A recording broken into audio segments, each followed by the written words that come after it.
আজকে আমাদের রাজ্য কমিটির সভায় একদিনের এটা আমাদের রুটিন বৈঠক। প্রত্যেক 1 মাস থেকে 1.5 মাস অন্তর আমরা আমাদের রাজ্য কমিটির সভা নিয়মিত করে থাকি। সেই সভাতে বিগত সভার পর যে আমাদের রাজ্যে যে সমস্ত রাজনৈতিক ঘটনা সংগঠিত হয়, অর্থনৈতিক সামাজিক সমস্ত ক্ষেত্রেতে এটার পর্যালোচনা এবং এই সময়কালে আমরা যে সমস্ত রাজনৈতিক কর্মসূচি সংগঠিত করি, যেমন গত 10 তারিখে জেলবর আন্দোলন সংগঠিত হয়েছে, তার পর্যালোচনা হবে, আমাদের সফলতা দুর্বলতা ইত্যাদি, তার উপরে ভিত্তি করে আগামী কর্মসূচি আমরা গ্রহণ করব।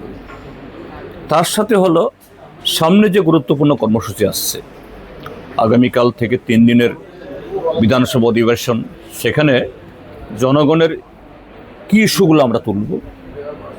তারপর যে ভিলেজ কমিটি ভোট, যদিও চরম অনিশ্চয়তার মধ্যে বিজেপি এটা সংগঠিত করবে কিনা জানি না এখনও, যদিও নানা ধরনের প্রস্তুতি হচ্ছে।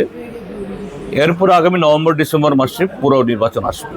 এগুলো নিয়েও আমাদের প্রস্তুতি আমরা আলোচনা করব। আর আমাদের সর্বভারতীয় সম্পাদক, সাধারণ সম্পাদক কমরেড M.A. বেবি গতকাল থেকে এখানে আছেন, আগামীকাল আপনি থাকবেন।